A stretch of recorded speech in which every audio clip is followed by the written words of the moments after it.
Joining us right now via the Rude Guest Hotline, because I don't see him in person, is Mr. Logan Paulsen. Logan, what up, man? Where are you? Where am I? I'm in my house right now. What are you up to? I thought you'd be at the Super Bowl, man. Making content. Oh yeah, He did a week of really content. fancy people out there. I just hang out in Washington, do the show. I got a show. I'll probably see you in a little bit. Actually, I'm coming to the studio, so see how you then. Well, we're in New Orleans. Yeah, you won't see us. Dang, I didn't realize you were that big time. BMitch is. Hey, no. It's not just beautiful people, because they sent Denton down here, and he's wearing homemade jean shorts. So, like, they'll let anybody in, dude. But I definitely want to talk about your trip to Mobile. There are a few people better equipped to go on, like, a serious scouting trip like that. B and I really believe Washington needs to fortify the offensive and defensive lines in this draft cycle. What did you see in Mobile? What stood out to you? Yeah, I mean, I think if you're looking to fortify the defensive line specifically, like, this is the year to do it, man. There's just a lot of really uber talented guys, and a lot of guys that, like, when you look through the measurement list that comes out for the Senior Bowl, that just have it, right? They're just tall, long, athletic guys that have a ton of position flexibility. Jared Ivey from Ole Miss is a guy. He's 6'5" and 3/8. He's 283 pounds. He's got 33 and 3/4 inch arms. He can play defensive tackle. He can play defensive end. And when I think about scheme flexibility for the Washington Commanders, he's definitely a guy that fits that mold. Davion Jones, same thing from LSU. Shamir Stewart from Texas A&M was an absolute freak at the Senior Bowl. I thought he would be there when the Washington was picking at 29, but obviously now, like, he's kind of played himself into probably a top 20 pick. So those are just a couple names, but there's a lot of really talented edge rushers. Offensive line, I think, is interesting. I think there's guys that have physical traits, size, speed, athleticism for offensive linemen, but they're kind of developmental guys. You know, if you're looking for a guy that really kind of won the Senior Bowl week, it's Gray Zabit from North Dakota State. He played left tackle in college. He moved inside. He's a guy that just is going to be like the next great offensive lineman out of NDSU. And again, a guy I thought that was going to be there kind of in the late half of the first round, but after a really solid Senior Bowl week, probably bumps up. But again, there's a bunch of guys like Anthony Belton from NC State. He's 6'6". He's 350. He's got 34.5-inch arms. He moves people off the spot. Really, really, really raw. But a guy that maybe in the bottom half of the second you draft for some depth, can play guard, can play tackle. So there's a lot of people that are really, really talented. But again, different type of skill, right? Last year, there were all these like top guys that were going to be kind of generational prospects at the offensive line position. This year, a little different construct comparatively. So do you think they can do that in the draft, or do they have to go and get somebody in free agency to make sure they fortify? Because offensive line, defensive line, going to take you where you need to go, point blank. Yeah, I think that's a great point. I think you just look at Philly, you look at Kansas City, you look at Detroit, look at Baltimore, like they're built in that way. And I think Washington should follow that model, because that seems to be the model for success for sure. So what I would say is, like, if you're looking for defensive linemen, yes, draft away, probably draft two of them. Like, it's going to be a really good opportunity to find some hyper talented guys that are going to make your team a whole lot better.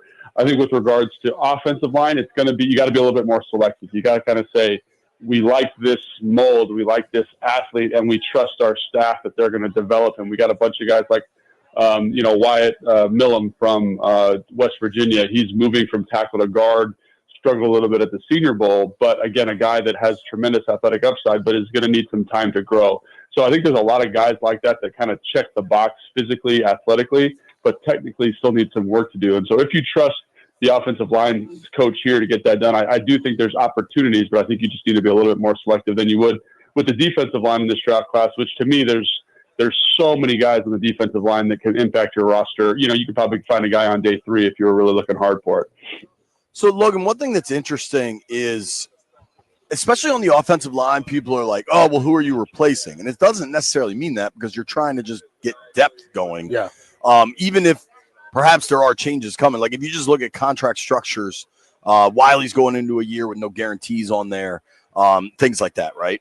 But it was funny. I talked to Chiefs offensive line coach Andy Heck last night, and he's a DC guy, played for the Skins, grew up in Fairfax. So, like, we talk to him seemingly every year. But last night, he openly brought up to me how much he enjoyed watching Wiley and Allegretti, like his guys that got this bigger opportunity. how much overhaul do you think the offensive line needs? Because defensively, we know it's coming just based on the one-year nature of a lot of those guys' contracts. But offensively, it's a little more interesting. Yeah, it is more interesting, and I like the way you worded that there. It's not so much that you need to replace somebody. I think you just want to cultivate a more competitive environment. Just get guys who are more talented, kind of fit the height, weight, speed measurables a little bit more size, a little bit more physicality. And again, that's not a knock on what the guys did this last year. I just think when you look at the standard, when I look at Philly, when I look at Detroit, like they've got 5 dudes out there that are big, strong, and fast and smart football players. And I do think that this group this year for Washington did a tremendous job, man. And I understand why fans don't want to replace them, but you can't think of it like a fan. You got to think of it like a GM. Like, I want what's best for the roster. And getting more talented, getting more physicality in that group, I think is probably long-term the direction you want to go. So that's where I'd say, yes, like you might not be finding a one replacement, but I want to get a little bit more athletic. I want to get a little bit bigger, want to get a little bit tougher. And that's how you do it. And that's how you continue to cultivate good groups, is never being contented with what's there, but rather always kind of hunting for that extra inch to get you over the hump, right? Because, again, if Washington wants to win a Super Bowl, you got to beat these teams with, the Joneses, the Carters, these tremendous defensive linemen that are really, really disruptive. So that's kind of what you got to be looking at in terms of goalposts. I think when we were, I don't know if you were on the team at that time, we were in Richmond, and New England Patriots got off the bus, and everybody was like, "Whoa, that's what a team's supposed to look like."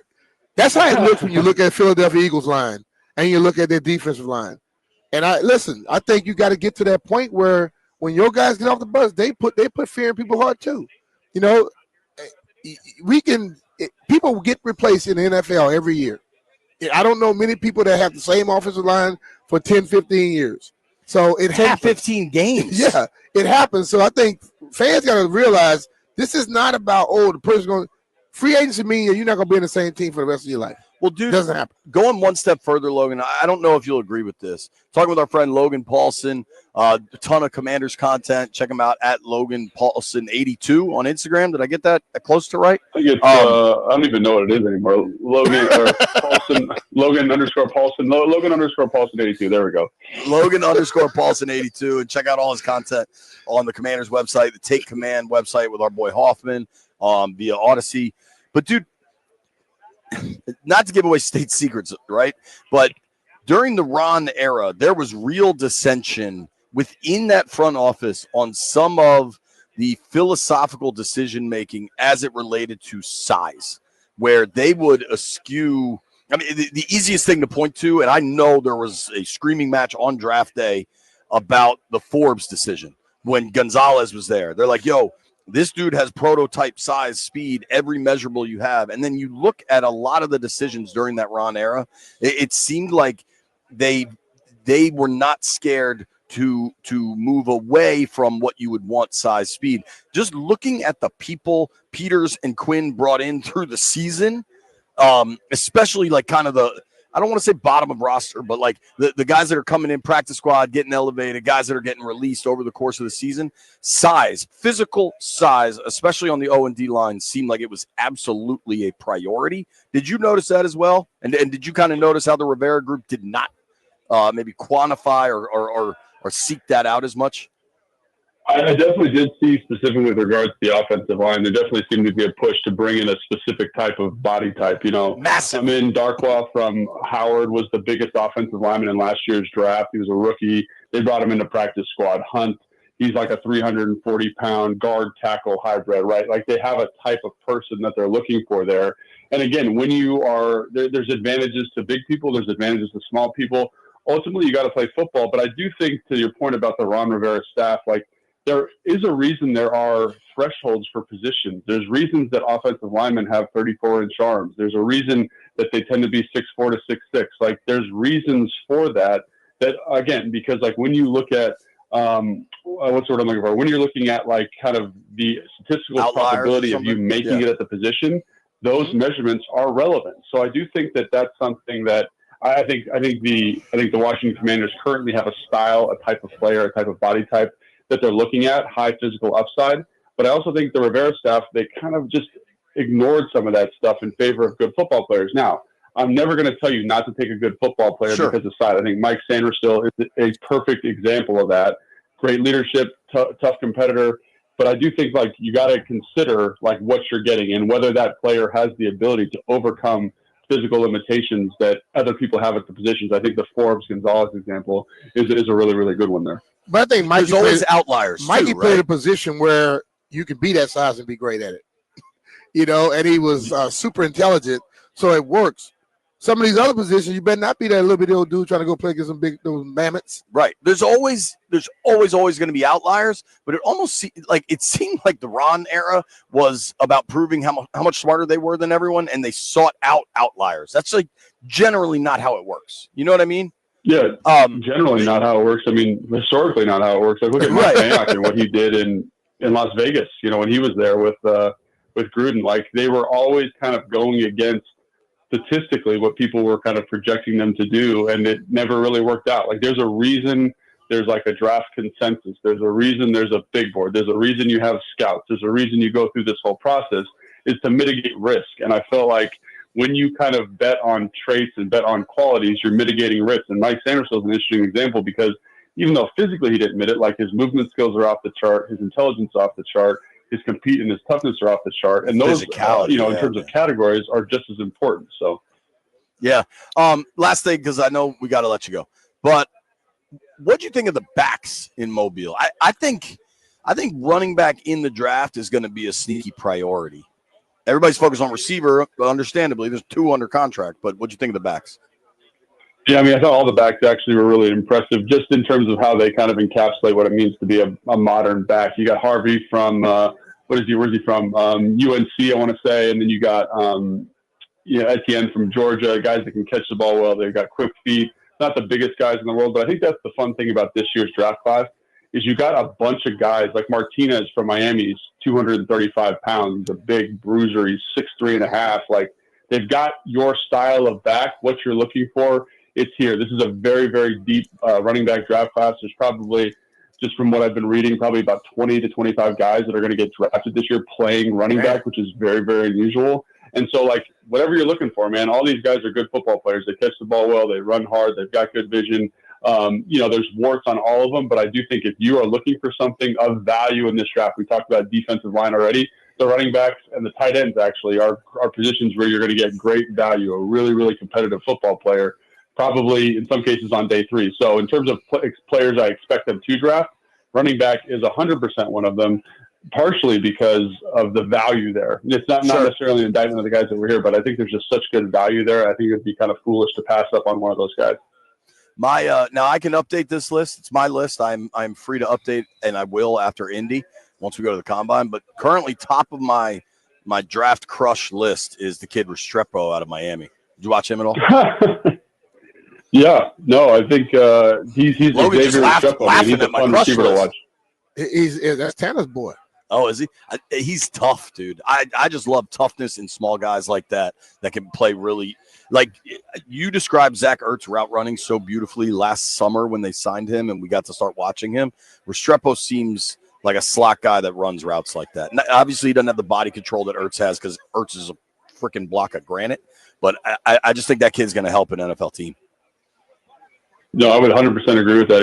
The way Restrepo runs routes, he reminds me a little bit of Amon-Ra St. Brown. He's like 5'9", he's 200 pounds, a little stockier slot guy, but he's got great short area quickness. He's got a great feel for the speed cut, great feel for zones. He understands how to win versus man-to-man coverage. He's playing a ton of football, and I definitely agree with you. I think he's a guy that's going to make some team very happy. Probably a full-time slot guy, but you need that role, especially in an offense like the one Cliff runs. Logan, thank you, man. Go lift some weights. It's probably been like 30 minutes since you've done something active. He loves lifting. All right, yeah, thanks, guys. Have fun down there in New Orleans. Don't get hurt, okay? All right, man. That's our guy. I think the don't get hurt was directed to me. Probably not to you. Nah, not to me. That's our guy, Logan Paulsen. Check him out somewhere on Instagram. None of us are quite able to locate what his Instagram name is. We think it was Logan_Paulsen82. Logan Paulsen. Yeah, just find him. And just look for his picture. He's searchable. That's the way I look at it. Great football content.